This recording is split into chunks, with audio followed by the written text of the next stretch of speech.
Uno de ellos es qué es una emergencia y el otro qué es una urgencia. La emergencia es toda aquella situación de riesgo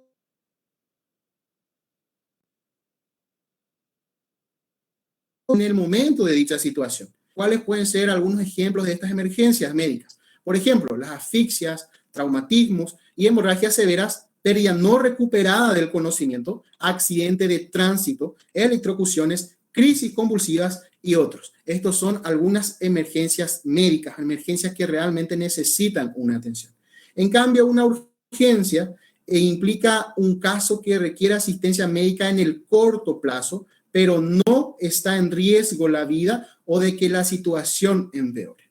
Algunos ejemplos de lo que podríamos encontrar en las urgencias médicas son las crisis nerviosas, las crisis asmáticas por la frecuencia, si ese conocido asmático, cólicos renales o hepáticos, fiebre alta, etc. En niños, por ejemplo, sí, una fiebre en niños menores de 5 años, una fiebre mayor a 38, 38.5, en ese caso sí representa una emergencia, ¿sí? Pero como estamos hablando más bien de adultos, en el adulto no representa una emergencia en los cuadros febriles o el estado febril.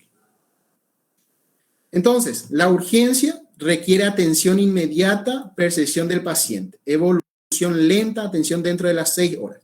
Y emergencia compromete la vida, se encuentra en rojo, riesgo de consecuencias irreversibles que pueden ser secuelados, los pacientes pueden quedar con secuelas, y requiere rápidas medidas para estabilizar el estado del paciente. Acá también entra mucho a los que trabajamos en la urgencia o los que están en las urgencias. Muchas veces llega el paciente, llega el enfermo en los servicios de urgencias, pero hay una percepción de parte de ellos de cómo percibe esa urgencia. Tal vez nosotros controlamos los signos vitales, miramos todo, el médico del RAC o el enfermero del RAC mira, no requiere en realidad una atención inmediata, pero el paciente empieza a decirte que sí es una urgencia, que sí le tienen que dar una emergencia para esa persona. Muchas veces entonces es la percepción del paciente también que influye mucho en las urgencias. Bien, entonces, ¿qué es un servicio de urgencias? La medicina por urgencias y emergencias es el área de la medicina que se ocupa de la asistencia, docencia e investigación de situaciones urgentes y emergentes. El objetivo de cada servicio de urgencia extra o intrahospitalario es extrahospitalario en realidad, solucionar problemas a pacientes que demandan asistencia médica urgente, objetiva o subjetiva que no admite demora durante las primeras 24 horas o durante 24 horas día, o sea que durante todo el año, 24/7. Bien, entonces, algunas características de organización de las urgencias. En algunos de los pocos casos que podemos decir que el tamaño importa es en las urgencias. ¿Y por qué les digo esto que el tamaño importa? Es hablando de infraestructura. La urgencia es una de las áreas hospitalarias que tiene que tener una estructura, una adecuación en cuanto a infraestructura. ¿Por qué? Porque es el lugar en donde debe existir diferentes locaciones, diferentes estaciones otra vez para poder atender. Eso es lo que debería ser una verdadera urgencia. Es un servicio con vida propia y no tan integrado como otros servicios del hospital. ¿Por qué les digo que la urgencia tiene una vida propia? Porque solamente el personal que trabaja en urgencias, tanto el personal médico como de enfermería, sabemos qué es trabajar bajo presión, qué es trabajar en situaciones a veces carenciales, porque esa es muchas veces la realidad de nuestros servicios sanitarios, de nuestro sistema sanitario. Entonces, el servicio de urgencia tiene su propia vida y no es tan integrado como otros servicios del hospital. También el responsable de un 70-80% de los ingresos en el hospital, ingresan un 8 al 9% de las urgencias atendidas, es altamente o es alta la demanda de ingresos por parte de las urgencias. Es un servicio receptor y emisor de pacientes. ¿Qué quiere decir esto? Que tanto recibimos como remitimos pacientes a otros servicios. Y también es la cara del hospital. Es el primer contacto, es la primera visión del que tiene el paciente del sistema sanitario, ¿sí? Si el paciente ya recibe un trato desagradable, un trato malo, ¿sí? Un trato no acorde a lo que siempre hablamos en enfermería de calidad y de calidez, entonces ese paciente, su estadía dentro del hospital siempre va a ser muy conflictivo. Entonces, lo que sería la urgencia siempre va a ser la cara visible del sistema sanitario. Y acá les quise poner un poco de cómo ven los distintos agentes a los servicios de urgencia, cómo ven las diferentes personas, tanto de lo que sería el hospital, como del profesional mismo, o de las personas, o de la población en sí. La dirección del hospital siempre ve a la urgencia como fuente de pacientes para ingresar. Sí, urgencia, estamos y pacientes, estamos consultadas, estamos y quietas. Siempre también los directivos ven como la cara del hospital. Siempre también es objetivo de la prensa. Estamos tan mal acostumbrados actualmente que siempre recibimos el paciente que viene por, digamos que se tropezó y se golpeó el dedo, el quinto dedo del pie y quiere que se le atienda urgente, no le atendes y te dice, le voy a llamar a la prensa, ¿sí? Siempre es objetivo de conflictos, ¿sí? Con la prensa. Así también se le ve a lo que es las urgencias. Y también tema de preocupación para consejería. ¿Por qué nosotros vemos que tema de preocupación para consejería?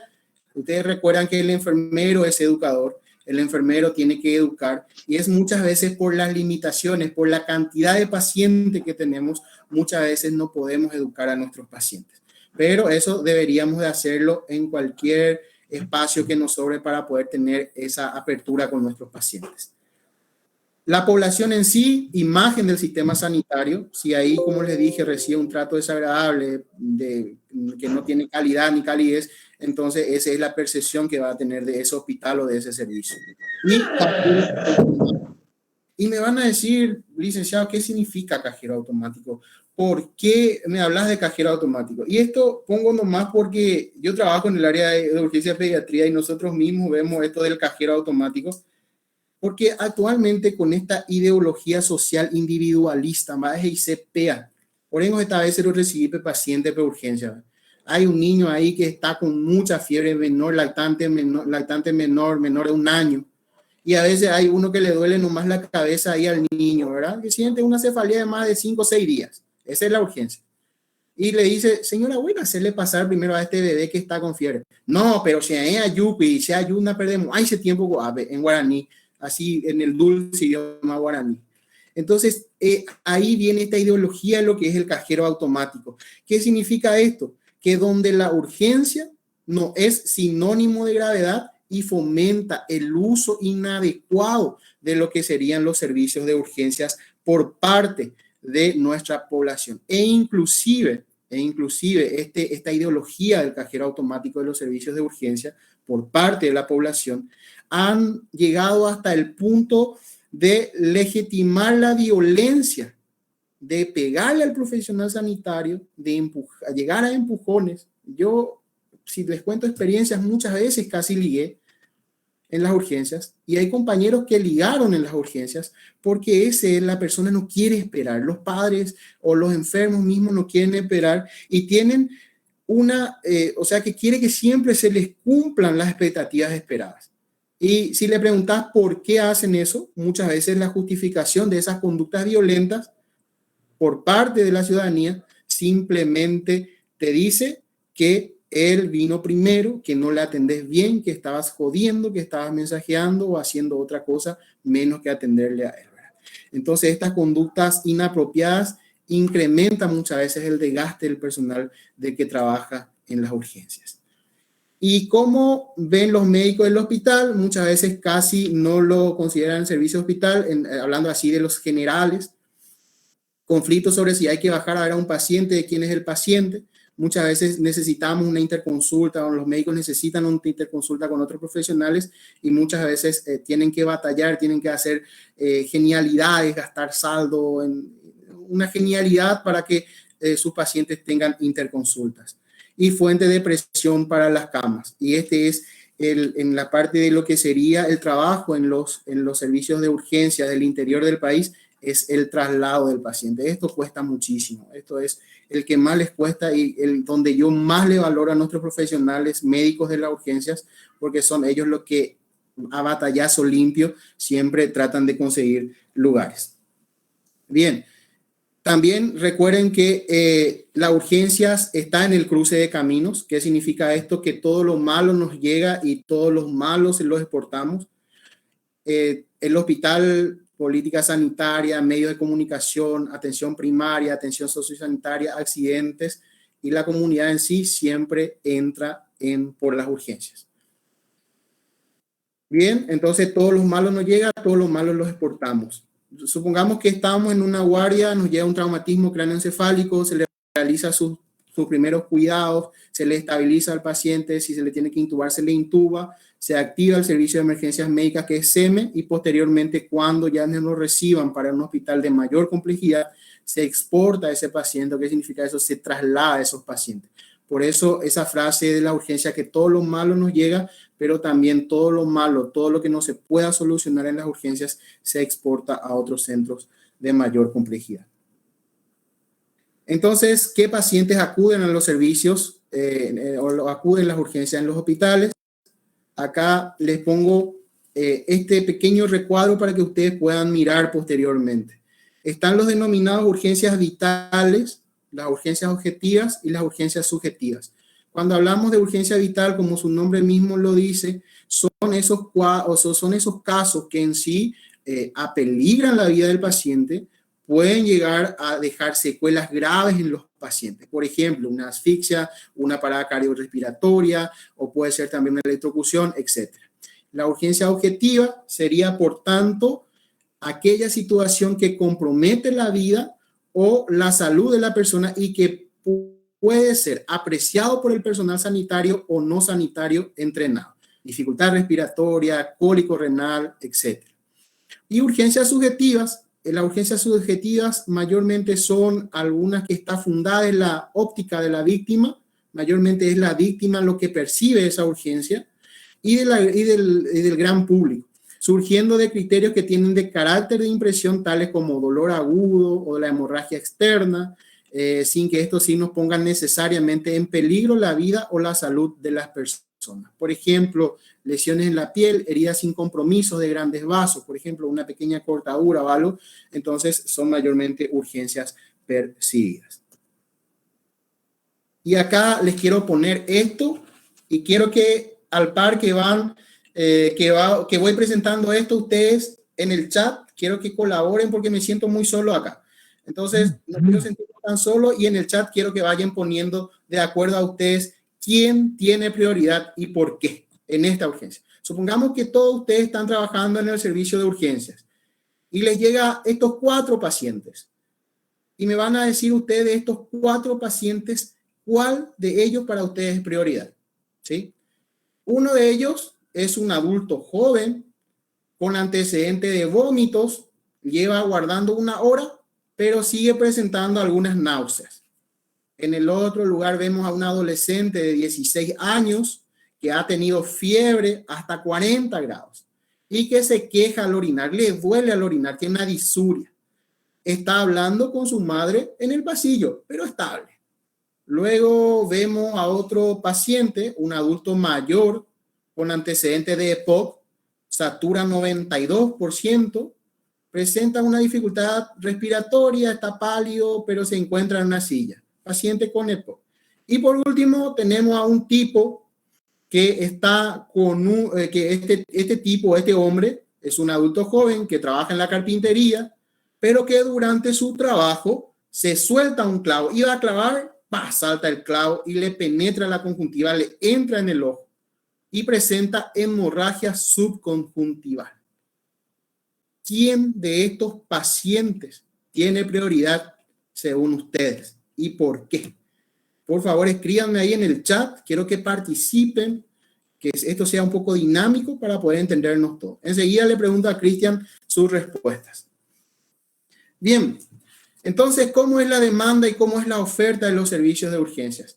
Pequeña duda del paciente, cuidador que podrían ser resueltas con consultas externas, paciente en situación de riesgo fetal, infartos, ictus, politrauma, pacientes que podrían ser atendidos y su problema resuelto en la atención continuada en las unidades de salud de la familia, pacientes que podrían ser atendidos previamente en atención domiciliaria si se hace una gestión de la cronicidad, y pacientes que precisan de una valoración de un especialista. Hay pacientes que te consultan y te vuelven a consultar en las urgencias, que siempre son habitués de las urgencias, ya se le pide que consulte con especialistas, pero en cada guardia consulta. Esos son también algunos que siempre demandan el servicio de urgencias. Otros, todos quieren ser atendidos. Recuerden esa frase del cajero automático, la cultura del cajero automático. Algunos deben ingresar, algunos tenemos que internar. No todos necesitan atención igual que de rápido ni con la misma intensidad de cuidados y tratamientos que otros. Y hay camas disponibles, siempre es la pregunta del servicio de las urgencias. Bien, como les dije hace rato, cómo se organiza, o debe organizarse sin poder planificar la demanda y necesitando recursos según horas y demanda estacional. El tamaño y la complejidad, junto con el volumen de la demanda, marcan las bases organizativas y volumen de la demanda. Y esto es la realidad de nuestros servicios de urgencias actualmente. Muchas veces estamos colapsados, pasillos llenos, colapso en los servicios de urgencia. Mayormente le pongo ahí un poco de saturación invernal. Ahora mismo nosotros en pediatría estamos teniendo muchos pacientes, mayormente en el invierno, en el verano, esto se suele saturar. Vemos ahí pacientes que ya están recuperados, semi-recuperados, otros pacientes graves, ya. Entonces, siempre a veces la urgencia de tan tranquilo se encuentra puede ser un verdadero caos. Por eso se le llama urgencias. Bien, acá también otro de los problemas que cuando tenemos una urgencia demasiado pequeña, muchas veces no podemos cuidar, no podemos nosotros, famoso, proteger la intimidad del paciente. A veces cuando está colapsado el servicio de salud, todo el mundo está mirando lo que vos estás haciendo. Y eso también causa una inseguridad misma en el profesional y como así una incomodidad o vergüenza a la persona. Imagínense, quién quiere estar o quién quiere que se le mire cuando se le va a realizar o inspeccionar la parte íntima o se le va a hacer un sondaje vesical, por ejemplo. Bien. Bien. ¿Cuáles son los motivos más frecuentes de consulta en los servicios de urgencias polivalentes? Encontramos estas dolencias como las artralgias, lumbalgia, dolor abdominal, esguince de tobillo y pie, curas de herida, dolor torácico, cervicalgia, contusiones, también en la que son la insuficiencia urinaria, ansiedad, cólico nefrítico, dermatológico, fiebre, insuficiencias cardíacas, gastroenteritis y algunos como latigazo cervical o los famosos tortícolis. Y las urgencias pediátricas es un poco diferente, son estas las que más llegan, son dolor abdominal, insuficiencias respiratorias, fiebre, gastroenteritis, bronquitis, otitis, vómitos y a veces también amigdalitis en raras veces, ¿verdad? Pero sí también llega en la parte respiratoria. ¿Cómo tiene que ser la dotación de los servicios o la parte de recursos humanos? Tiene que haber un facultativo por 3 visitas por hora en cada turno, un facultativo por cada 6 a 8 camas, un médico adjunto y un enfermero por cada 4.000 pacientes asistidos al año y un auxiliar por cada 2 enfermeras. Esa es la dotación que tiene que haber en los servicios de urgencia. El último, actualmente la figura del auxiliar o del técnico en enfermería en nuestro país está terminando, pero deberían de potenciarse otra vez lo que son los cursos o los grados a nivel de tecnicatura, porque deben de haber técnicos enfermeros como así también licenciados en enfermería.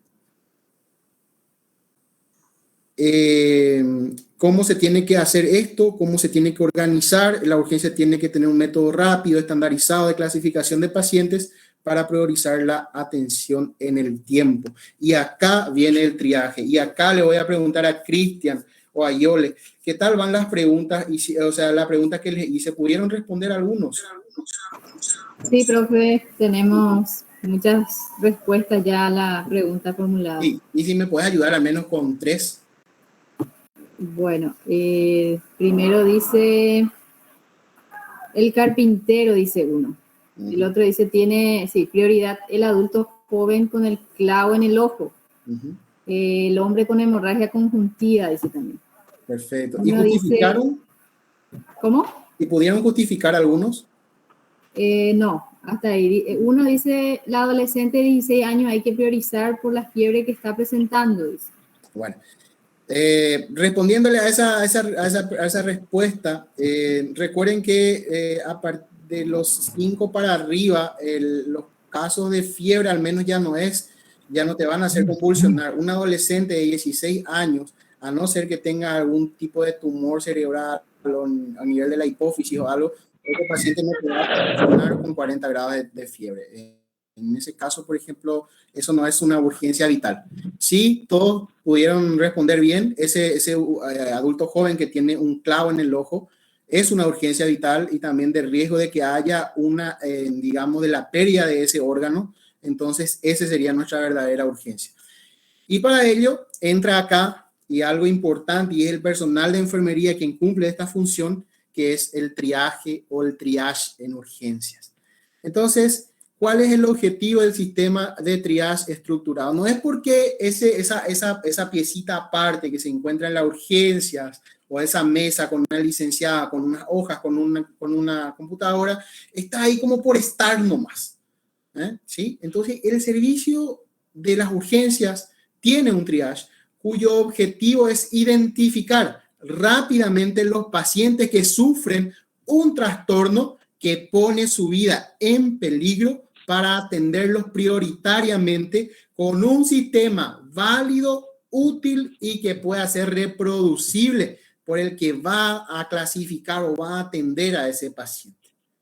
¿Se acuerdan que del RAC, sí? ¿Se acuerdan del RAC que era recepción, acogida y clasificación?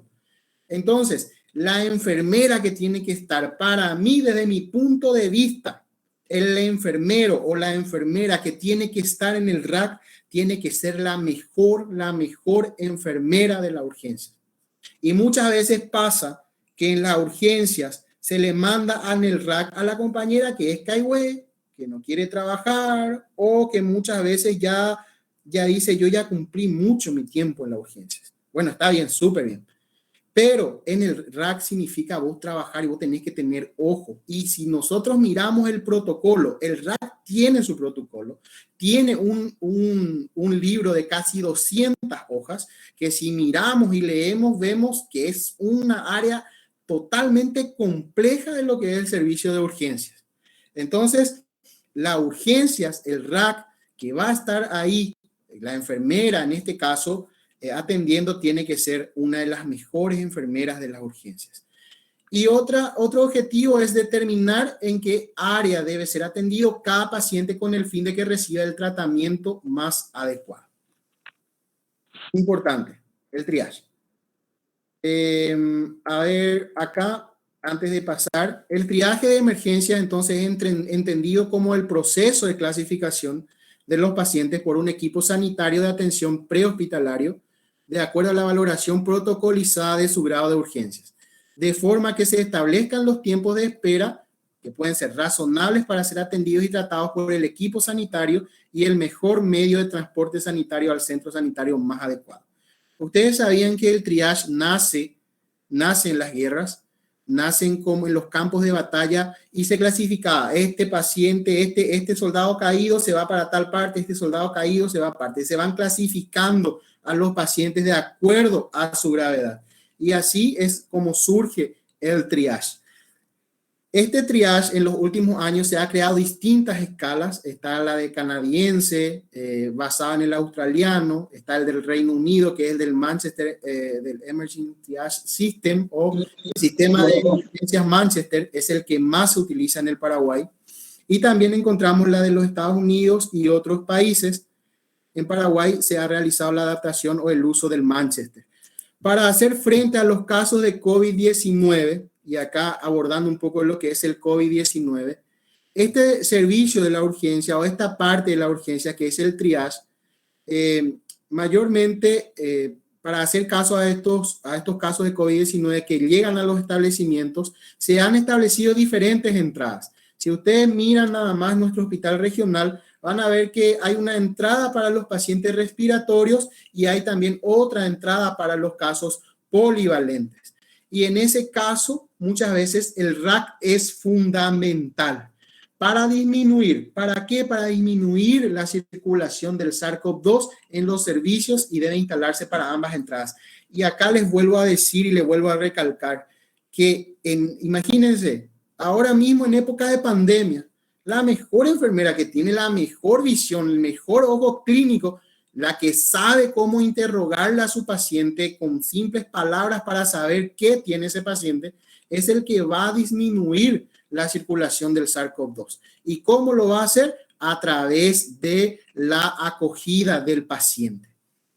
Entonces, la enfermera cumple un papel fundamental en el A del RAC. ¿Qué quiere decir esto? Que las enfermeras son los acogedores, son personal de enfermería capacitado para completar en el sistema GIS que usamos acá en el Guairá, que metemos en la computadora sus signos vitales, saturación, el peso, el motivo de consulta, o en la hoja del RAC donde se completan también la afiliación, los datos personales, signos vitales de acuerdo con el motivo de consulta y posteriormente transmitir al paciente la tranquilidad de que será atendido por un profesional médico.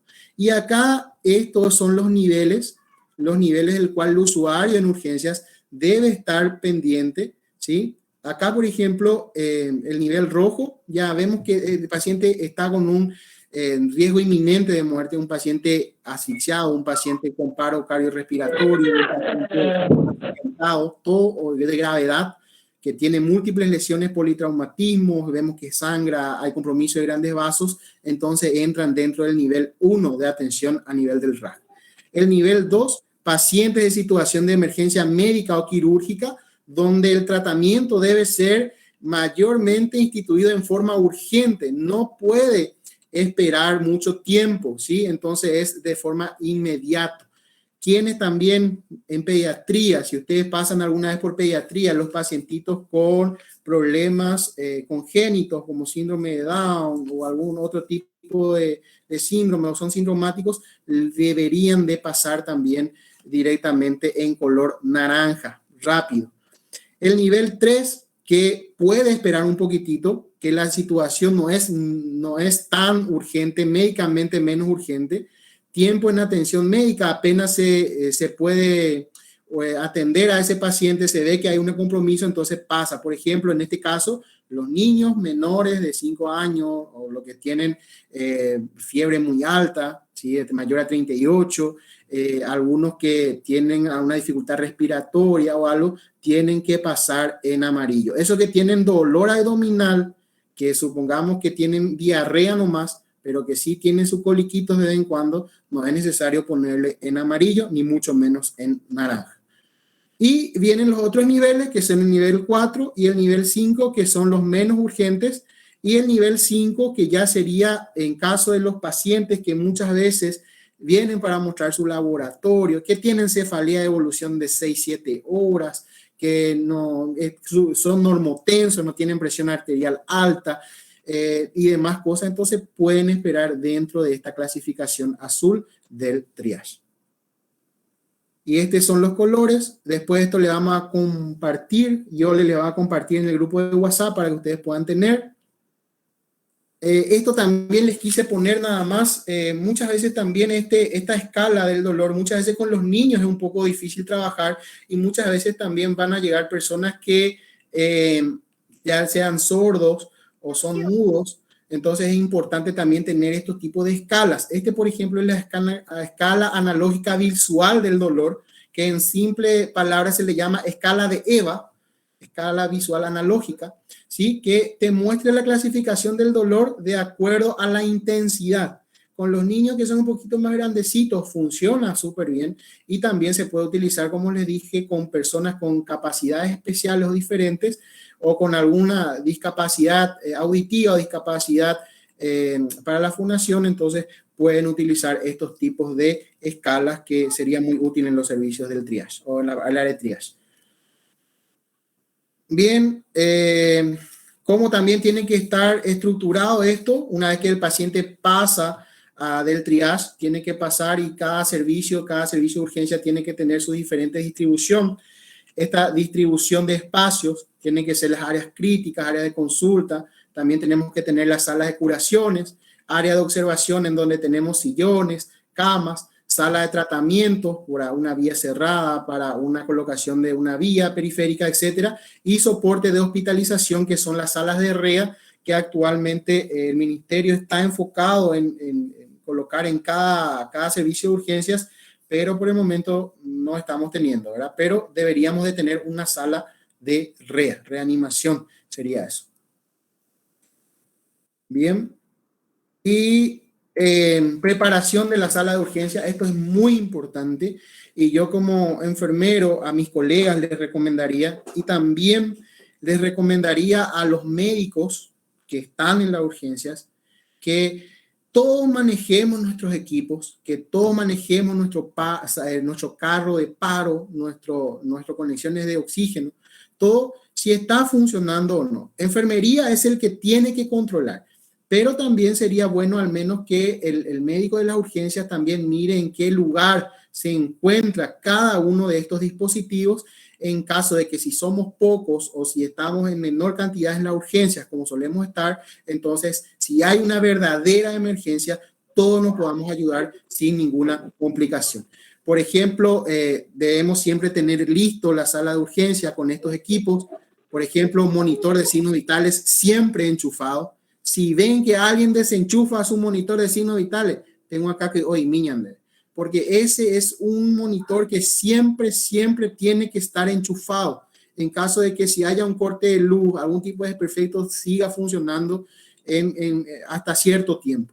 El oxígeno con dispositivo de ventilación. Actualmente, recuerden que el oxígeno no se utiliza con el humidificador en adultos.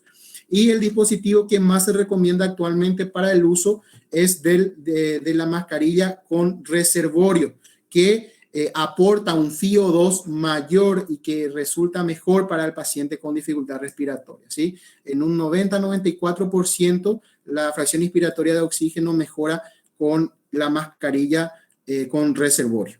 Es un dispositivo de bajo flujo, no es de alto flujo. Y también el aspirador limpio y conectado. Esto es una labor de enfermería importantísimo. Si ustedes llegan y encuentran en su guardia que no se lavó, se usó el aspirador y no se limpió, esa guardia tiene que ser castigada, la verdad. O por la enfermera jefa darle, un enfermero jefe darle un aviso, un preaviso, y si vuelve a cometer esa misma guardia, darle también una pequeña zancada a ellos por dejar este dispositivo sin lavar. Recuerden que estos dispositivos son equipos de soporte, es soporte, que esto mayormente son lo que nos va a ayudar a nosotros si llega una verdadera urgencia, si hay un paro de un paciente, para poder aspirar, ayudar durante la intubación, etcétera. Entonces son equipos de soporte y son equipos muy importantes. Otro equipo de soporte que tiene que estar siempre prendido, conectado, no desenchufado, es el desfibrilador. Siempre tiene que estar enchufado, ¿sí? Siempre tenemos que tenerlo a mano. También el carro rojo o carro de paro, que en cada guardia, que cada entrega de turno se debe de controlar.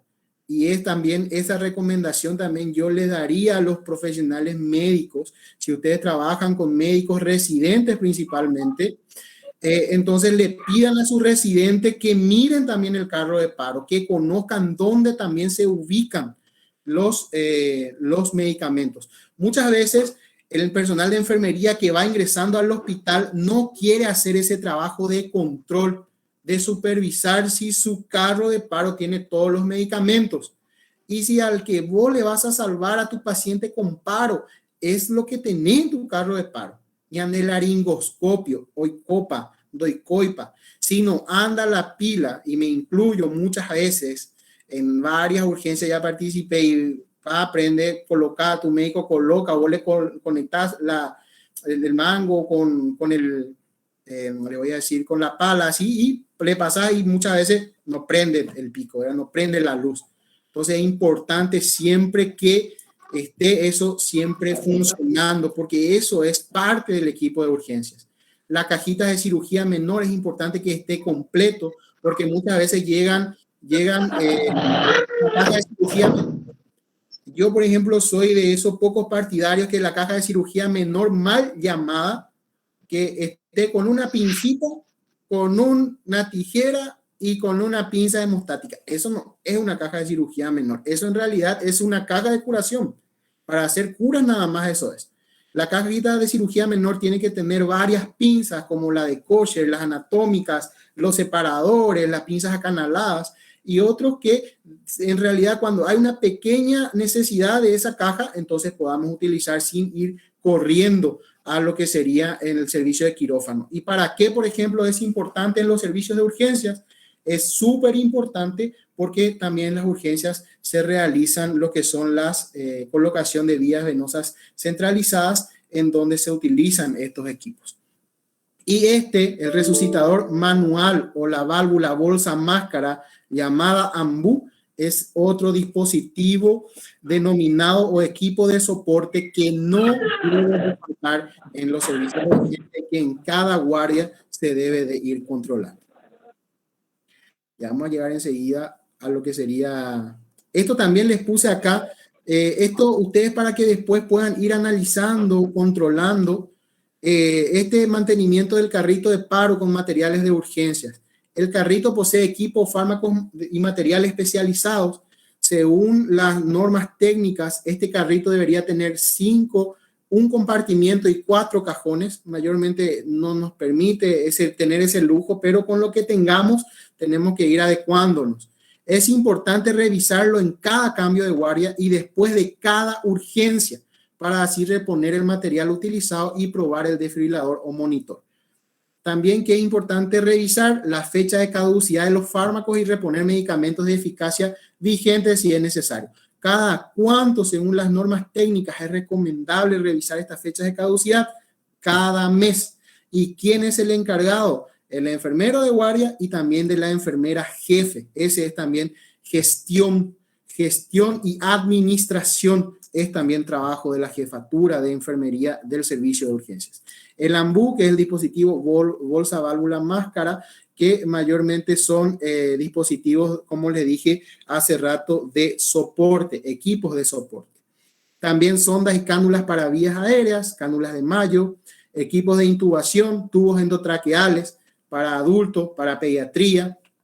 Para adultos mayormente se utiliza de 7 a 9 y en pediatría se utiliza desde 1 para arriba. También equipo venoso, el laringoscopio con diferentes tamaños de hojas. Le dije hace rato, esas hojas debemos revisar nosotros si la lámpara de la hoja funciona o no y avisar o poner una observación para que cuando la enfermera jefa venga o en la entrega de guardia le decimos no funciona nuestra linterna de la hoja de laringo, es importante siempre avisar. Equipos venosos que son para la parte de circulación, estuches con catéteres y aparatos para medir presión venosa central, equipos de traqueotomía y fármacos para usar en urgencias, como son principalmente para sedación o lo que sería para intubación. Sedación, analgesia y bloqueo neuromuscular, que en este contexto COVID se utiliza muchísimo. Bien, entonces, en la enfermería de urgencias, ya vimos todo lo que es una urgencia. Vieron que si vamos a empezar a hablar, es muy profundo, es muy largo, es muy complejo el servicio de urgencias, pero ya hicimos un pequeño resumen de lo que es el servicio de urgencias. Ahora vamos a hablar un poco de lo que es la enfermería de urgencias. ¿Qué hace un enfermero en las urgencias? Y principalmente, ¿qué hace un enfermero en la urgencia polivalente?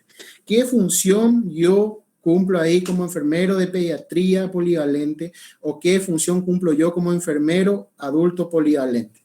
Bien, entonces es una especialidad enfermero que implica la integración de la práctica, la investigación, el conocimiento y el profesionalismo. Y esto yo, chicos, veo que hay muchos estudiantes y veo también que hay muchos colegas. Yo les voy a recomendar, enfermería no es que te recibas y te quedes con una enfermería general. Enfermería actualmente tiene muchas especializaciones y Dios mediante con la carrera sanitaria que está por salir o que ya salió pero se está viendo, el enfermero va a tener la posibilidad de ir trabajando y aparte que su formación, su antigüedad le ayude a ganar espacio. Entonces es importante que el enfermero siempre, fortalezca sus conocimientos, que estudie más, que no se canse de estudiar. Hace poco leí uno que dice, una colega dijo que ella, porque tiene un solo rubro, nunca estudió, y eso es mentira. Uno, si quiere estudiar, deja un poquito más de lado nomás y empieza a estudiar, y es importante especializarse, es importante estudiar, y más si te gusta el área de urgencias o emergencias o UTI o pediatría, lo hagan, porque yo digo que estamos en el eslabón más alto del sistema sanitario. El enfermero de las urgencias, el enfermero de la UCI, de pediatría y neo, son unos profesionales increíbles con muchísimas capacidades. Entonces, siempre hay que especializarse en esa área. Su función es la atención de pacientes en riesgo vital, cuidados preventivos, educación, conocimiento de las implicaciones legales. También saber la parte legal también es muy importante. Nosotros tenemos lo que es nuestra ley de enfermería, y también tenemos que saber las implicancias de médicos legales que existen en nuestro sistema, digamos, penal también. Es muy importante también en ese área tener conocimientos. Entonces, ¿qué intervenciones debe realizar el profesional de enfermería en el servicio de urgencias polivalentes? Digamos, estas funciones lo extraje de la guía operativa para enfermería en servicios de pandemia COVID-19 del Ministerio de Salud Pública y Bienestar Social. Le voy a estar compartiendo, o sea, yo le voy a compartir al término de la charla, para que ustedes puedan tener y ver en los diferentes servicios, tanto de urgencias como de consultorio, de las UCIs, del RAC u otros lugares, qué función cumple el enfermero en los diferentes servicios. Pero en este caso vamos a hablar de lo que es la urgencia polivalente. ¿Qué función tiene el enfermero? Primeramente, recibir y valorar a los pacientes. Recuerden, y esto también está actualmente pasando mucho, que yo veo en estudiantes, en enfermeros que están egresando, que están trabajando, perdón, no quiero llegar a conflictos, pero veo también que enfermería se deshumaniza un poco, y más se deshumaniza en los servicios de urgencias. El enfermero tiene que valorar, tiene que verlas. No es que vas a armar una relación íntima, personal, o sea, personal de enfermería paciente, o que vas a tener una relación de estrechez, no sé, emocional con ese paciente, sino en el sentido de que valorarle bien, mirar bien la clínica del paciente, mirar bien, valorar bien. Muchas veces vos te vas en los servicios y ves que el paciente está sucio, descuidado, porque no solamente en la urgencia polivalente nosotros atendemos pacientes ambulatorios. Cabe mencionar también que atendemos pacientes internados. Nosotros internamos pacientes en las urgencias. Entonces, es importante valorar a ese paciente, las 14 necesidades de Virginia Henderson, ¿sí? El NIC, NOC, mirar, ¿sí? Y en pediatría, que les voy a hablar un poco más adelante, que en enfermería tiene un cuidado más individualizado y mucho más estandarizado que en el adulto. Entonces, recibir y valorar a los pacientes, asistir al médico en la estabilización del paciente, hacer una monitorización continua. Y acá quiero otra vez llegar y hablarles un poco, compañeros y estudiantes. El enfermero, cuando mira el monitor, no solamente tiene que saber anotar los números que hay. El enfermero tiene que también ver los valores cualitativos que hay en esa máquina, de cómo está el trazado de la respiración, de cómo está ese trazado electrocardiográfico que le monitoreó a su paciente, ¿sí? Saber que si hay un 140 en un paciente con fiebre, ¿qué está teniendo? 140 de frecuencia cardíaca, ¿qué está pasando con esos pacientes? Y he visto que están siempre, acá están mis alumnos en la charla, y yo siempre les digo, mi sobrinita que tiene 8 años me va a decir, tío, ese tiene 98, tiene 14, tiene 120. Me va a saber interpretar esos números que se ven acá, ahí, pero no me va a saber interpretar esos trazados que se ven en el monitor. Entonces el enfermero tiene que también saber monitorear, porque es el que está 24 horas con el paciente. Personal de enfermería es el que controla al personal en cada hora, en cada guardia, en cada momento. El médico te indica control de signos vitales cada 4 horas, cada 6 horas. Y si eso va a tener, a veces ya falsificáis nada. De ellos jugamos que todos los pacientes 36, 4, 36, 5, 36, 6, quedando y controlar signos vitales. ¿sí? Entonces es importante siempre que el paciente, el enfermero de urgencia o el enfermero en sí, sepa monitorear a sus pacientes y sepa interpretar lo que está visualizando en el monitor. Abrir un expediente clínico, ¿sí? Todos manejamos lo que son expedientes clínicos, cuáles son, en este caso, los documentos en sí que el enfermero prepara, la hoja térmica, la hoja de enfermería, la hoja de resumen de medicaciones. Actualmente no se utiliza la tarjetita, se hace a través de las hojas de medicaciones. También la hoja de egreso es también completado por el enfermero. También hace la canalización de vías para medicación. También hace colocación de sondas nasogástricas y vesicales. Y acá también quiero también parar un ratito y hablar y decirles, gente, hay colegas que te dicen que la sonda nasogástrica le ponga al médico, que la sonda vesical lo haga el médico. No es trabajo solamente de médico realizar estos procedimientos. Si la compañera puede silenciar su audio, por favor. Gracias. Bien, entonces, colocar sonda nasogástrica, colocar sonda vesical es labor de enfermería también. Y quítense ya eso de la cabeza, compañeros y estudiantes de enfermería, que colocar una sonda vesical o colocar una sonda nasogástrica no entran dentro de nuestras capacidades, o es solamente capacidad médica hacer esos procedimientos. Está también dentro de nuestras funciones. ¿Y quién lo dice? Lo dice el Ministerio de Salud Pública. Entonces, por favor, que si hay una oportunidad para colocar sonda nasogástrica y sonda vesical, hagámoslos también nosotros, que ese también es nuestra función. Verificar el correcto funcionamiento de los equipos de soporte que ya le mostré anteriormente, principalmente el aspirador, el laringoscopio con sus hojas y el desfibrilador. Colaborar con maniobras de reanimación. Ese también es vital importancia que el enfermero conozca reanimación, que conozca lo que es el ATLS o reanimación avanzada, ACLS, perdón, reanimación avanzada. Recuerden que cuando hacemos dentro del hospital, en los servicios de urgencias, ya no es una reanimación básica lo que hacemos, el de hacer masaje cardíaco y listo.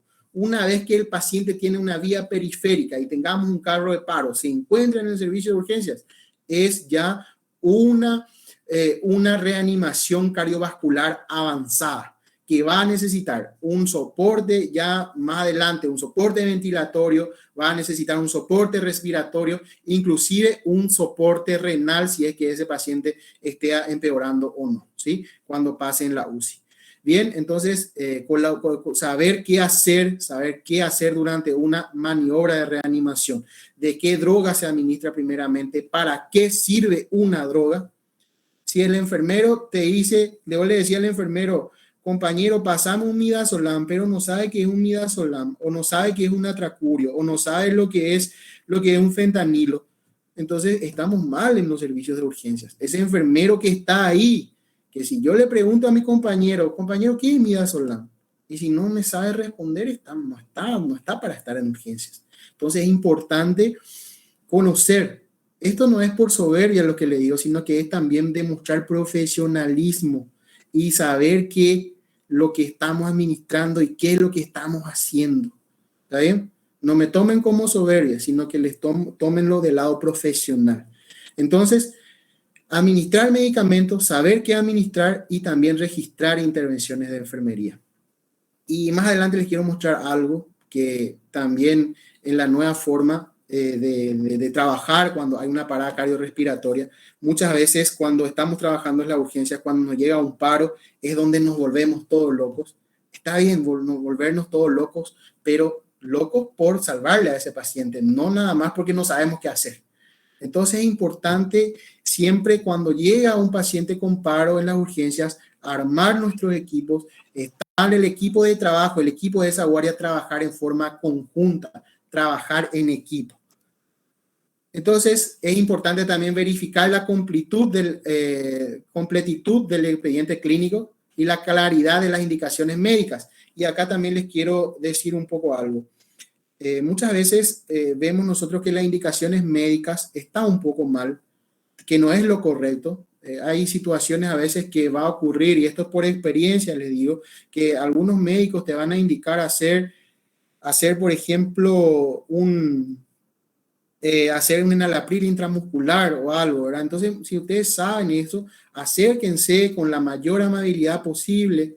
Nadie les va a tratar mal ni les va a decir, no le va a decir mal las cosas. Decirle, doctor, ¿usted no considera que esta indicación está errada? ¿O usted no quiere corregir? ¿O considero yo o algo? Si ustedes le hablan mal, bien al doctor, creo que también él va a entender y va a corregir y le va a agradecer en algún momento dado. Pero si ustedes lo le hagan y le dicen, doctor, tu indicación está mal, cámbiame. Sí, eso no es trabajar así. Entonces, con la amabilidad, con la mayor amabilidad posible, sugerir, preguntar, recomendar. ¿Sí? Eso en la forma amable siempre se consiguen más cosas. También es importante, y acá también, recuerden que, ¿se acuerdan de la diapositiva anterior que les dije que nosotros recibimos pacientes como así también exportamos pacientes? Y cuando vamos a exportar pacientes, una de las cosas que hacemos es preparar. ¿Y qué preparamos? Preparamos el traslado. Tal vez ya sea a salas o derivamos entre servicios o instituciones. Cuando vamos a hacer ese traslado hay que preparar bien al paciente. Anique, pemondópene, paciente con esparadrapo, te fijas, supongamos que les llega, estamos trabajando en la urgencia de adulto y nos llega un politraumatizado. Ese paciente está inconsciente, tiene un Glasgow menor a 12, ñandecoa, heima ñande médico ñe intubata. Oye, intubata, oye, abrima, oye, no hay más seme, o jota la de paciente. Se le intubó, se le fijó ya su tubo. Ustedes prepararon ahí, por ejemplo, el licenciado Diego preparó doble vía, se encargó de la circulación durante la reanimación, puso una vía grande en la flexura. Recuerden que cuando hay urgencia, flexura se bota. La flexura, catéter 16 o 18, líquido a alta presión y se va. Pero Diego había sido gaipala y paciente fijó mal su catéter, ombollante se tiene esparadrapo, porque muchas veces parece ni tela adhesiva. Entonces, ojo, mientras están ahí yéndose los compañeros, o popola y ambulancia, atrás se sale su vía, o perdemos una vía, el otro está flojo a punto de salir también. Eso también, y trabajar bajo presión también significa trabajar bien. Y son pequeños detalles que tenemos que mirar como enfermeros, de fijar bien nuestras vías, que las vías estén correctamente fijadas, que la sonda esté correctamente fijada, que el tubo esté bien.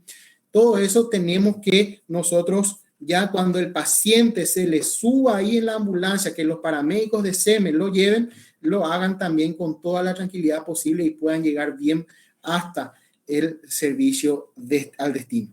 También es importante que cuando hay procedimientos, también se supervisa la descontaminación inmediata y adecuada de las superficies. ¿Quién hace esta descontaminación? Mayormente el personal auxiliar, que en este caso va a ser el personal de apoyo, que va a ser las limpiadoras. Es importante también nosotros controlar la limpieza de las limpiadoras. Ese es algo también difícil en los hospitales, porque son unas pocas y cubren muchos servicios. También las pobres compañeras se sobrecargan de trabajo, pero es importante que al menos cuando hay fluidos, vómitos, sangre o algo, se limpie bien esas zonas para trabajar en forma adecuada, posteriormente y sin riesgo para el personal de salud. También otra labor de enfermería es la entrega de las guardias. Esta entrega de guardia, si por mí fuera, lo teníamos que hacer por cada paciente. Yo me formé en el hospital universitario de la Universidad Católica y en la época de luces de este hospital, que lastimosamente ahora ya no existe, ya es el materno ahí del hospital regional.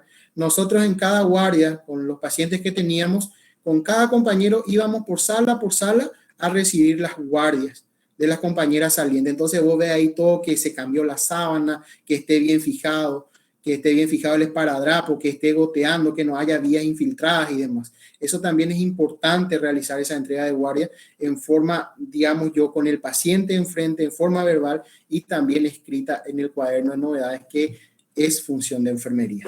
Y acá esto quiero tocar con ustedes: reanimación y PCR. Actualmente, si estamos trabajando, actualmente las urgencias polivalentes tienen grandes cantidades, o sea, hay buena cantidad de enfermeros. A nivel acá y nuestra mente cuadrada, nuestra visión de túnel, que solamente vemos nuestros pacientes a opar el resto. Cuando hay una verdadera urgencia, todo el personal de urgencia tiene que ayudarse. Y para ello está esta división. Esto yo no les invento, yo no les presento esto por presentar, esto está en el manual de funciones del Ministerio de Salud en caso de urgencia, principalmente el Hospital del Trauma, del curso de ATLS que hice. Y esta es la nueva forma de distribución del personal, tanto enfermería como médico, paramédico, que esté trabajando cuando hay una reanimación, una parada cardiorrespiratoria en los servicios de urgencias. Tanto respiratoria, que la cantidad va a disminuir, pero en los servicios de polivalente, esto, si estamos completos, debería ser el indicado. La vía aérea siempre es la cabeza que va a estar ahí, quien va a intubar, quien va a trabajar con ese paciente, que va a bucear o que va a conectar al ventilador mecánico. Entonces es el médico que va a intubar. Acá puede estar el líder, que puede ser el enfermero, uno que tenga más capacidad, que sepa hablar bien, que hable fuerte, claro, conciso, preciso, que no se dé dando vueltas, o el médico emergenciólogo, o el residente, mejor residente que tengamos en el servicio, si está en ese momento de guardia, tiene que ser el líder, ¿sí? Luego tenemos que tener un compañero que está haciendo las compresiones, tenemos que tener una compañera o un compañero encargado de la circulación que va a hacer la medicación, que va a sedar, que va a trabajar, ¿sí? Si tienen médicos que quieran hacer eso, ustedes le preparan la vía, le preparan todos los medicamentos y que se encargue él de la medicación. Tenemos que tener el compañero que se encarga de ver los monitores, que te avise si baja presión, que te avise si baja pulso periférico. Todo ese compañero tiene que estar encargado en lo que es la monitorización y desfibrilación. Y como un enfermero circulante, un compañero tiene que registrar. Por favor, en caso de reanimación cardiopulmonar, compañeros enfermeros, estudiantes enfermeros, no digan nunca a su compañero: yo no te voy a registrar lo que vos haces porque yo no estoy haciendo. Está correcto lo que dice el compañero, correctísimo. Pero ¿en dónde se aplica eso? Cuando estás en sala, no paciente grave, o estás en la urgencia, vos hiciste un acentrón, vos hiciste una vía periférica, un paciente estable que no requiere reanimación, que podés después venir y escribir tranquilamente lo que haces. En ese caso se aplica el que yo no te voy a anotar porque yo no hice. Pero si es una reanimación, una parada cardiorrespiratoria, el compañero puede observar y puede registrar y vos puedes venir a sellar. O si no querés registrar en la hoja de enfermería o si no querés hacer registro de enfermería, anotarlo en un papelito y después entregarle en la mano a tu compañero. Compañero, este es lo que te anoté si querés anotar en tus letras. Eso se llama trabajar en equipo, porque muchas veces trabajamos así en las urgencias, que el compañero te trata mal o te dice yo no hice y no voy a hacer y anotá vos.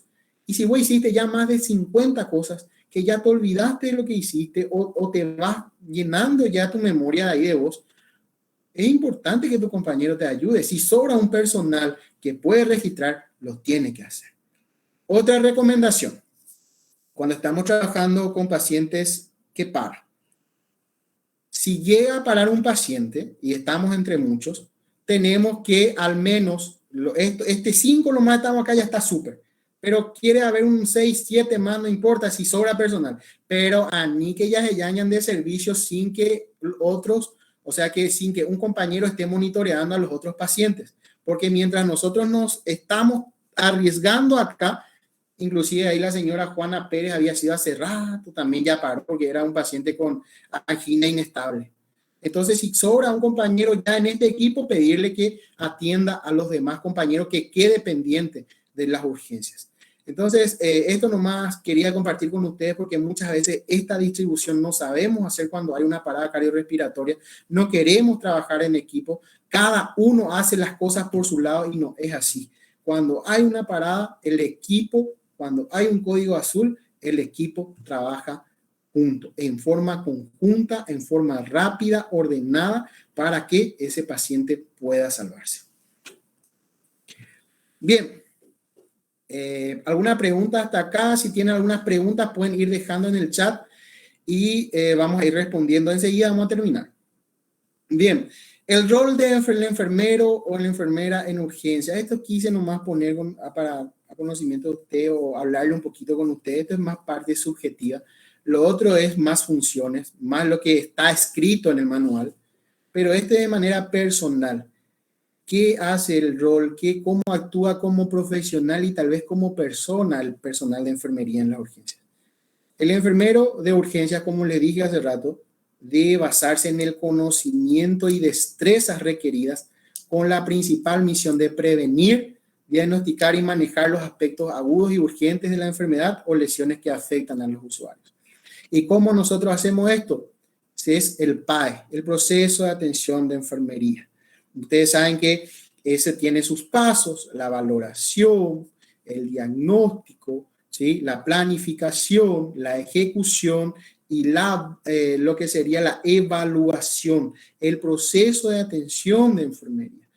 Si ustedes están teniendo, supongamos que están teniendo un paciente que está internado en las urgencias, ese paciente no para de ceder su fiebre, su laboratorio, ya los médicos dicen que no hay ninguna causa aparente, pero tiene una vía con un catéter 18 en el dorso de la mano por más de 7 días, el paciente se va a orinar, va a hablar, usa su teléfono. Recuerden que se forma también la flebitis mecánica por movimiento. Entonces puede ser que esa causa del dolor, de la fiebre o algo sea también la vía periférica. Entonces, ¿cómo se puede diagnosticar eso? ¿Cómo se puede hacer un diagnóstico de enfermero? A través de la valoración, porque el enfermero también hace su diagnóstico enfermero y se basa en los cuidados, principalmente en las 14 necesidades de Virginia Henderson. ¿Cuál utilizamos? La NANDA. Hay también este punto también importante. No es que yo quiera ser psicólogo ni suplantar a los profesionales de psicología. El enfermero no es un psicólogo. Muchas veces decimos, a veces ñan de nervioso, ñan de poché, y decimos, qué pucha, hasta de psicólogo tuve que actuar. El enfermero no es psicólogo, no es profesional psicólogo, sino que hace un soporte emocional, un soporte psicológico al paciente. Y el paciente, los servicios de urgencias, muchas veces tiene cambios constantes, tanto en lo físico y emocional. Recibe toda gama de condiciones de salud, recibe pacientes de todas las edades, ¿sí? Entonces, muchas veces tenemos que estar bien psicológicamente. Si nosotros somos luego una persona que tenemos muchos conflictos, nos queremos pelear, somos conflictivos, no hay gusto y y nos vamos a trabajar en las urgencias, les aseguro que ese trabajo bajo presión, trabajar en esa área crítica, va a repercutir mucho en tu estado psicológico. Entonces, importante saber que muchas cosas influyen en el profesional de enfermería que está trabajando en las urgencias. Acá también, como le dije, recibimos pacientes de todas las edades y nosotros estamos trabajando con niños. Imagínense recibir a un bebé de 1 mes, a veces que te viene con paro, muchas veces no le sacas. O esos casos excepcionales que mis compañeros tuvieron que recibir, niños que fueron atropellados, niños ahogados, niños que se ahorcaron en forma accidental. Imagínense recibir eso, cuesta mucho. Entonces tiene que estar bien el personal de enfermería en cuanto al soporte psicológico. Y también recibimos pacientes en diferentes etapas de la enfermedad. Esos compañeros, yo admiro mucho a los compañeros de polivalente, porque estos compañeros de polivalente trabajan de urgencias adultos, reciben pacientes oncológicos en estados terminales, reciben abuelitos encamados, a veces que no se puede más ni movilizar, y con la paciencia que ellos le cuidan, aparte de atender urgencias, pacientes ambulatorios también atienden a esos pacientes que están internados en esos servicios. Entonces, realmente son increíbles estos compañeros de la urgencia polivalente de adultos. También de diferentes niveles culturales, sociales y económicos. Esto también yo les quiero siempre recomendar como profesional enfermero de la urgencia. No discriminemos. ¿Se acuerdan de la primera diapositiva que le mostré? Recuérdense de eso, ¿sí? De que el servicio de salud tiene que ser de la no discriminación, ¿sí? Que es un derecho que se encuentra dentro de nuestra Constitución Nacional, que no tiene que importar nivel social, cultural, religioso, de orientación sexual para brindar una atención de calidad a nuestros pacientes, ¿sí? Y muchas veces van a ver ustedes que algunas personas se acercan en forma tímida, medio avergonzados para que se le atienda, porque tengo ese tal en mi te dice, ¿verdad? Muchas veces, y con eso hay que tener mucho más paciencia, educarles, hablarles en su idioma. Si no entienden guaraní, si hay algunos enfermeros que no saben hablar guaraní, empiecen a estudiar, empiecen a entender, porque es también mejorar la comunicación, mejorar esa relación que van a tener con ese paciente. Y todo paciente que llega en urgencias tiene cierto grado de ansiedad, y esto es importante. Usted mismo le va a pasar eso, que llegamos en las urgencias y si estamos un poco enfermos, no desespera estar ahí, no desespera muchas veces ver muchos enfermos. Si nosotros somos pacientes, le digo, empatía, nosotros nos ponemos en el zapato de nuestros pacientes y muchas veces también vemos eso, ¿verdad? Y si ves lo que, si ustedes están por consultar y ven que a un colega le tratan mal, y hay colegas que te tratan mal sabiendo que vos sos tu compañero de trabajo, imagínense una persona que no sea nadie, ¿verdad? Ese enfermero que te recibe luego con la cara larga, que ni te habla, que ni te saluda, que te hace este gesto. Va a votar. Ese enfermero es desagradable. Para mí es un compañero desagradable. Imagínense para otros compañeros, para otras personas, perdón. Entonces, eso también es importante, mirar un poco que todos los pacientes que llegan al servicio de urgencias muchas veces vienen con ansiedad y tratar de ser un poco amables, de al menos dirigirle bien la palabra, entonces ese paciente siempre va a estar más calmado. Eso es en forma de digamos así, para evitar conflictos, nada más. Bien, también es importante garantizar la calidad de atención fortaleciendo el sistema de valores de enfermería y esto va orientado a la preservación de los principios éticos y cumpliendo de las responsabilidades legales para la defensa y respeto de la dignidad y los derechos humanos. Eso les dije hace rato. La salud es un derecho y no porque viene acá y quiere consultar y usted, su médico, le dice, yo ya no le voy a atender a ese paciente. Decirle que no le voy a atender. Fichale, si ustedes están en RAC, fichale a ese paciente y dejarle al médico que salga y le diga a ese paciente que no le va a atender. No sean ustedes quien rechace pacientes desde el RAC. Esa es también una recomendación de la experiencia que le voy a dar. Y la garantía de la equidad, la libertad de decisión y el derecho a la salud. Y se considera que la gestión de cuidados implica por sí misma optimizar la continuidad y la articulación del trabajo del equipo de enfermería. Y por último, un estudiante en urgencias. ¿Qué hace un estudiante en las urgencias? Y yo acá quiero entrar y criticar un poco lo que es a la DENERS, la División de Recursos Humanos y Estratégicos del Ministerio de Salud. ¿Por qué le critico a la DENERS? La DENERS muchas veces actualmente y a través de la aparición de lo que sería el CONES, la habilitación del CONES y posteriormente a la acreditación a la ANIAES, actualmente las carreras de enfermería que no están acreditadas muchas veces nos pasan por los hospitales. Pero ¿qué pasa? En el día de mañana se recibe ese enfermero que no salió de una universidad acreditada y es tu compañero de trabajo en las urgencias o es tu compañero de trabajo en el hospital. Entonces, ¿de qué estamos hablando? Voy a impedir que esa persona entre a practicar en tu hospital, pero vos sos el que le contratás. O sea, para mí, por ejemplo, no tiene sentido. Entonces yo pregunto y les digo, ¿un estudiante en urgencia? Sí. El estudiante debe de pasar por la urgencia. El estudiante de la época de la universidad tiene que aprender a trabajar bajo presión, a trabajar en un área crítica, a trabajar también en velocidad. Lo que le corresponde a él como estudiante bajo una supervisión. ¿Por qué? Según Duscher, en el 2009 nos dice que la transición del rol profesional es un proceso no lineal. No es que vos entras a la universidad y con teoría te vas formando, sino que tenés que ir escalando, moviendo, ir acá, venir otra vez allá, o sea, ir otra vez allá. Sino que se genera cambios a nivel intelectual, emocional, de habilidades y de roles.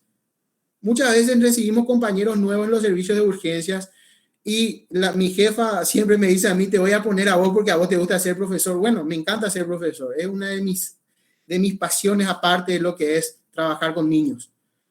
Y digo yo, si vos como enfermero que estás trabajando en la urgencia, te viene un profesional de enfermería nuevo y no le querés enseñar, vos mañana te puedes enfermar y te vas a ir, te vas a caer en el mazo de ese compañero. Pero si vos sabes bien que le enseñaste, le vas enseñando igual siendo profesional, ese compañero te va a agradecer y ese compañero va a saber ser tu verdadero compañero de guardias. Y yo me enorgullezco, siempre me enorgullezco, me pone muy orgulloso de esos mis compañeros que entraron recién y que ahora son genios trabajando. ¿Por qué? Porque quieren aprender.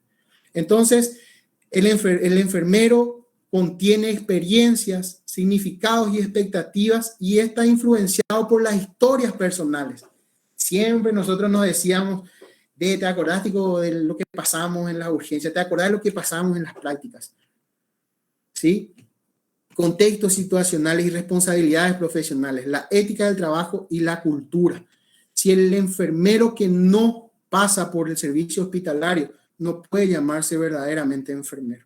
Y tenemos que, yo digo que la DENER debería replantear, y si las universidades actuales tienen ya habilitado por el CONES, creo que deberían de ir entrando de a poco y practicar en los servicios hospitalarios, porque al fin y al cabo todos somos profesionales de enfermería y a medida que nuestros estudiantes practiquen, se formen en la enfermería, en conocimientos, en técnicas, creo que la enfermería paraguaya va a progresar bastante de lo que es actualmente. Entonces, apreciados colegas, esto es lo que quise presentarles hoy. Espero que todo lo que llegamos a aprender sea muy significativo. La verdad que, como les dije, si vamos a hablar de las urgencias, esto es demasiado complejo, es demasiado amplio. Si nos vamos a hablar de esto, nos llevaría mucho más horas, pero es un pequeño resumen de lo más importante que ustedes deberían de conocer y ver cómo estamos trabajando actualmente en los servicios de urgencias. Y rememorando, diferentes personas acuden a los servicios de urgencias. No todos son urgencias, pero cada persona tiene su percepción de lo que es su urgencias. Es importante saber que el enfermero es el encargado, se le llama jefe de guardia muchas veces al enfermero también, porque es el que conoce todo ese servicio en el sentido de organización de documentaciones, entonces conoce todo ese servicio. El enfermero que le gusta trabajar en el área de urgencia tiene que ser un enfermero capacitado, altamente profesional, que le guste estar en esa área y que no esté por obligación trabajando en los servicios de urgencias. Urgencias no es para trabajar por obligación, sino que por vocación. Recordar también que en épocas de pandemia, en el contexto COVID-19, todo paciente que ingresa a las urgencias es COVID positivo hasta determinar lo contrario, hasta que su test de hisopado venga negativo. Bien, antes de terminar, les quiero mostrar esto. Acá para las compañeras que están trabajando en el área de pediatría, veo también que hay compañeras en el área de pediatría. El abordaje del paciente pediátrico es un poco más diferente a lo que sería el tratamiento de los pacientes adultos. Existen principios que respaldan los planes de cuidados estandarizados. Siempre yo digo eso a los demás compañeros, que pediatría es un conjunto, es un mundo aparte a lo que sería la atención al adulto. Y en el cuidado del niño a través de enfermería existen principios que respaldan los planes de cuidados estandarizados, y esto a través de los dos sistemas de planificación de los cuidados, que son el plan de cuidado individualizado y el plan de cuidado estandarizado. El plan de cuidado individualizado, el PCI, que son intransferibles, se centra en la persona, ¿sí? Se elaboran junto al paciente y sus respuestas son únicas. Mientras que los planes estandarizados son transferibles, se centran en lo común en un grupo de pacientes con respuestas iguales en situación similar. Por eso le digo que el abordaje del paciente pediátrico es un poco más diferente a lo que sería el abordaje del paciente adulto en las urgencias. Y acá están los cuidados de enfermería en pacientes pediátricos ingresados en áreas de urgencia, UCI o hospitalización. Todo eso también se hace a través de la valoración de las necesidades del niño, niña y adolescentes que nosotros atendemos hasta los 14 años y 11 meses y 29 días. Ese es nuestra atención en el área de pediatría. Este material voy a compartirles de todos modos para que ustedes también, los que les guste trabajar en el área de pediatría o trabajan en el área de pediatría, manejen también esas normativas. Bien, entonces esto ha sido mi presentación de hoy. Aguardo preguntas si es que hay. Excelente, profesor. En el chat se generó una pregunta. Sí. Le leo. Miriam Benítez dice, una consulta. ¿Los profesionales que están llevando estudiantes para la práctica en los hospitales deben de pedir consentimiento al paciente para que pueda ser observado? Sobre todo a las mujeres que recién dieron a luz. Resulta bastante incómodo que mucha gente te esté mirando la parte íntima después del parto. Si no hay consentimiento de parte del paciente, mayormente no piden el consentimiento y la mujer u otro paciente así pasa un momento muy incómodo. Dice. Sí, gracias por tu pregunta. Sí, mayormente el consentimiento se hace verbal, se le pregunta, inclusive se le presenta al estudiante y mayormente desde el punto de vista de la enfermería, cuando se hace principalmente en sala de partos o sala de ginecología, se le permite la entrada a 1 o 2 estudiantes por grupo. En este caso es cuando es de enfermería, el estudiante es de enfermería y no se le permite el ingreso a la totalidad del grupo. Siempre se hace una subdivisión a través del grupo para que podamos entrar. Y sí se le pide o al menos se le comenta que